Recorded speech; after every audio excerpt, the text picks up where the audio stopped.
How many times have you wanted to start something, but you thought you should wait for a better time? Well, today, I'm going to give you a few reasons why you shouldn't wait and hopefully inspire you to take that first step. Don't go away. Rose-colored glasses, take one.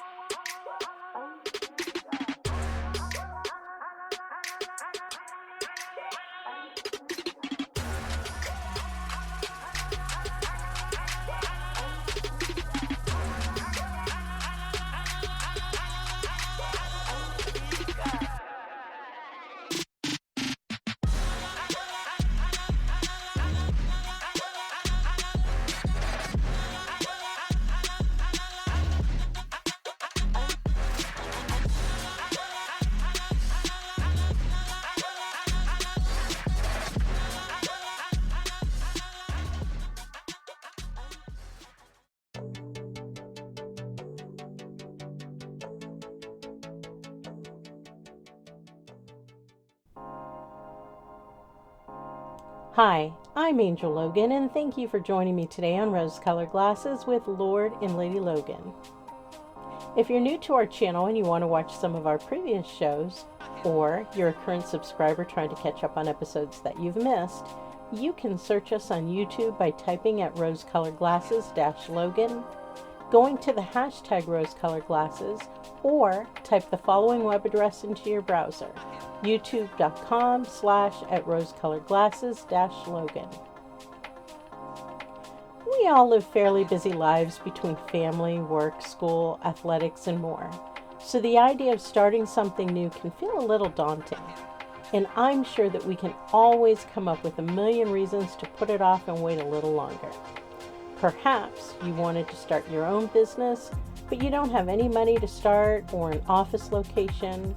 You aren't willing to quit your full-time job to start a business when you have rent and bills to pay each month, and maybe you feel as though you don't have what it takes to start your own business.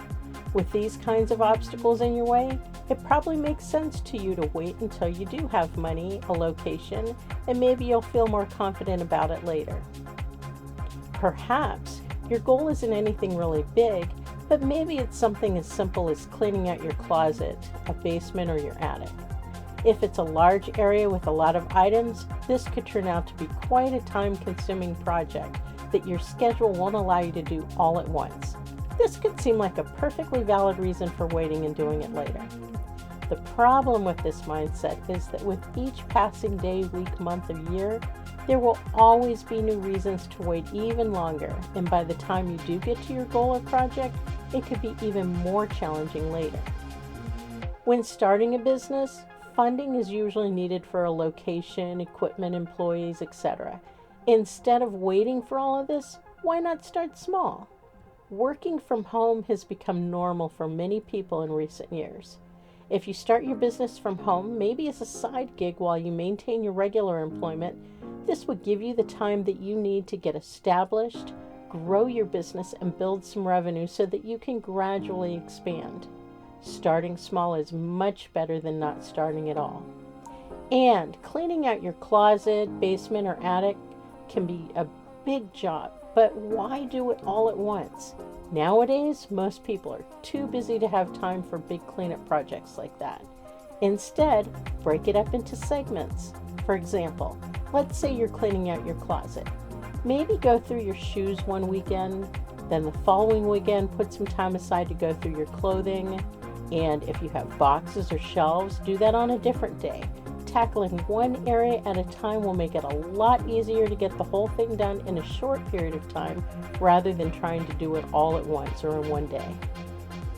Stay tuned because I'm going to share more examples along with my suggested solutions, and later on in this episode, I'm going to tell you what I believe is the most important reason that should motivate you to take your first step.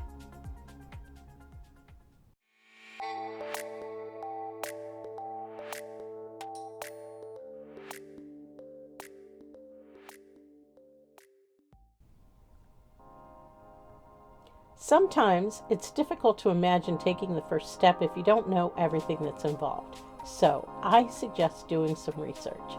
I've always said that the more prepared and organized we are, the more successful we'll be.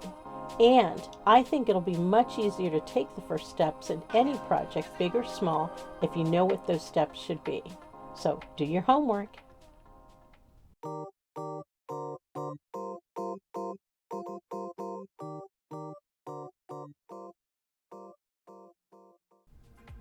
Another good example is something that I've mentioned in a previous episode. Maybe you'd like to start your own YouTube channel, but you don't have a camera or audio equipment, and you feel like maybe you should wait until later when you can save up enough money to purchase some of your video gear. Let's face it, in this turbulent global economy, everything is expensive, prices are continually rising, and we're just starting to feel the negative impact of all the tariffs, which haven't even fully kicked in yet. As a result, it could be a long while before you can afford to purchase anything new to start your channel. But here is a plan B that can help. You already have everything that you need to start if you have a mobile device, because you can use the video feature to film.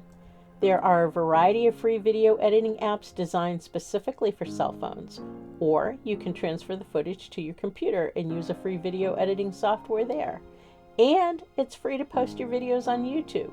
Plus, YouTube offers an array of tools to help you with your videos or for live streaming if that's what you prefer.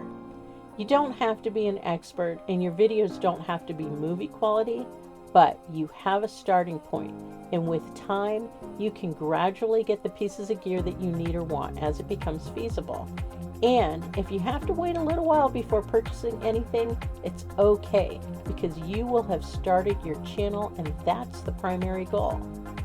Dana and I started with one piece at a time with a lot of bargain shopping, a couple of very helpful gifts from a really good friend, and we did the best that we could with what we had. Plus, you can be creative with your filming process or streaming. If you don't have room or a studio space, create something temporary. I know a lot of YouTubers who've found some very unique ways of filming and live streaming. People with thousands of subscribers and very little space in their homes to film.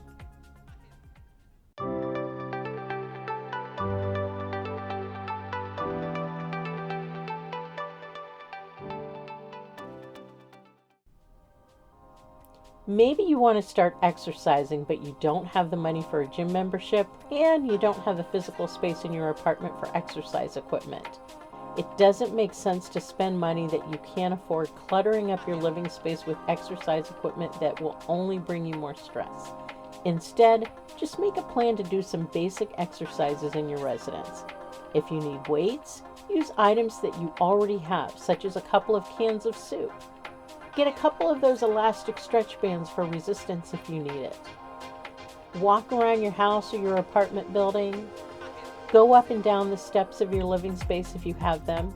And if you're a private person and you don't want to do this outside where people will see you, walk around the inside of your residence, counting steps until you've reached 100, then 200, then 400, and more. You don't have to turn your life upside down, and you don't have to wait. Just work with what you have to get fit.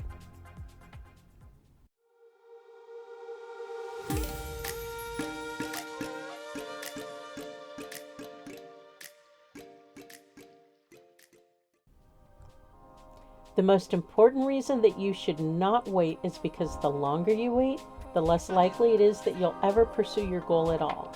You could be waiting indefinitely for a perfect moment that may never arrive, and then later on in your life, you could be left with a lot of regrets, wishing that you had just found a way. So what should you do? Take a step. Even if it's the smallest step, a baby step, just keep taking one step at a time, working with what you have right now until you get there. And if that path isn't working, don't stop. Don't give up the goal or the project. Just find a different path to get there, a detour. Don't wait until tomorrow or later. Your perfect moment to take your first step is now, exactly where you are in your life at this moment. And as long as you try, you win. We want to hear from you. In the comments section below, tell us what motivates you to take the first step towards something that you want. Thank you for watching. If you click on more in the description section below right above the comments, you'll find links and information about our channel and today's show. Please don't forget to give us a thumbs up and subscribe to our channel if you're enjoying our show. And we hope that you'll visit again to take a look through our rose-colored glasses. Until next time.